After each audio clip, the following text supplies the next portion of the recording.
Hello, everybody. Today I'm here with Abigail Levrini, and we are at Psych Ed Connections here in Nocatee. Welcome, Abigail. Thank you for having me. Tell us a little bit about Psych Ed Connections, what it is that you do here. Sure.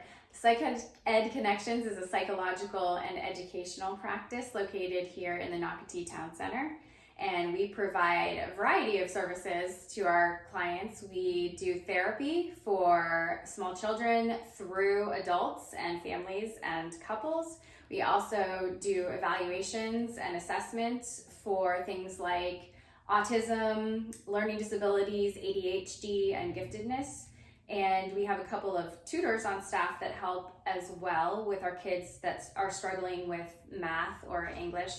And we have a psychiatric staff that helps with medication management. Awesome. So you mentioned staff. How many staff members do you have?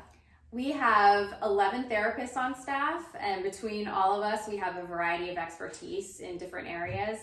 We have 2 on our psychiatric staff and 4 tutors. So you have all age groups. What are the age groups that you've been seeing coming in? We see all ages. We have little kiddos that need play therapy as a resource, so they aren't able to discuss their problems yet. So we do a lot of intervention through play. We do parent coaching, so parents that might be experiencing behavioral problems with their children and just need help setting up systems and tools within the household or at school.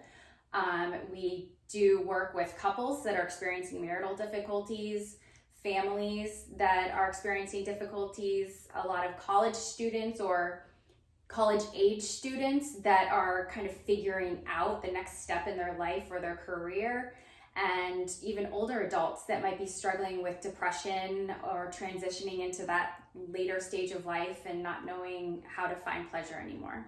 That's true. You know, we have out here, we have the Del Webb community and the, I can't remember the other one, but there's a couple of different 55 plus communities. And I know that because I'm in that demographic, a lot of times people say, well, are you going to retire? I tell them, no, what am I going to do? So I would imagine you see a lot of people with at the 55 or the retirement age, and they don't know what to do. Exactly. So can you give them some tips on what they should do or how to try to start to figure it out, besides obviously come in and see you? Right. Yeah, a lot of it is kind of redefining your identity in a new way. A lot of people have placed so much value in their career, and that's how they've learned to define themselves. So it's starting to learn in what other ways you can have self-esteem and to define yourself. There's also an issue of relationships. A lot of older people have maybe lost a spouse or, have moved here and are single now and feel alienated. So it's learning how to make new friendships again, something that a lot of people haven't had to do since early in their life. Yeah. So practicing those skills. That's awesome. So what are some of I see that you do evaluations for gifted and you screen for ADHD. So how does a parent know when to bring the child in? Sometimes it can be through the school. A teacher might mention that they're seeing some behavioral issues. So if it's ADHD, for example, a teacher might find a child to be disruptive and they're seeing signs that they're not able to focus completely on their work and there might be an issue. Giftedness is another one that we see. So if a child is on the other end of the spectrum, is excelling and maybe seems bored in class, then they might need to be tested for the gifted and encouraged to go forward. Sometimes it could be a parent or the family member that's just seeing that things are off or not going very well. And a lot of times it's desperation from a parent. Sometimes the parent might say, I don't know what's going on. I just know that I'm at my wit's end and I need some support here and I need to figure this out because I love my child, but they're driving me crazy.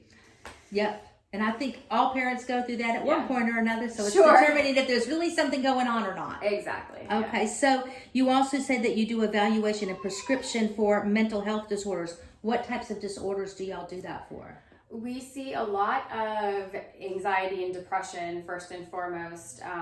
Unfortunately, our teenage population these days has had a higher rate of depression and anxiety than ever before. The suicide rate in teens is very high. We think a lot of it has to do with the social media phenomenon, the negative messaging spread around. There's a lot of pressure on our teens academically to perform. I know in Florida, I just read an article about how so many kids are taking the AP classes and tests in Florida. A lot of them aren't even passing those tests, but they just feel that pressure. You can't go to the best or even a great school with a 4.0 anymore. You need a 4.5. It's just become really, really pressureful. So there's a lot of anxiety, a lot of depression. We see a lot of that. Then again, we work with the autistic children.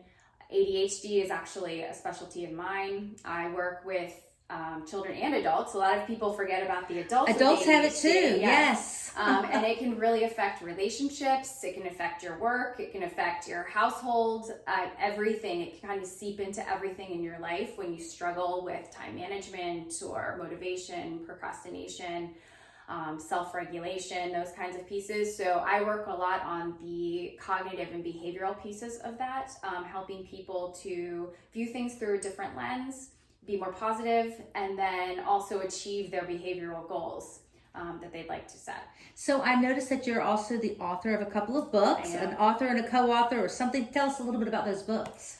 So I have written 2 books with the American Psychological Association on ADHD. My first book was called Succeeding with Adult ADHD, and it's sold about 10,000 copies. So it's one of their best-selling books, and it is a self-help, self-guided book for the adult with ADHD that is struggling. So we've actually written it in a way that's as user-friendly as possible, because a lot of adults with ADHD, no surprise, don't like to sit and read for long periods of time. Makes sense. So we've written it actually in short segments. We've tried to keep it very interesting, very interactive, a lot of helpful resources that you can do yourself and apply at home.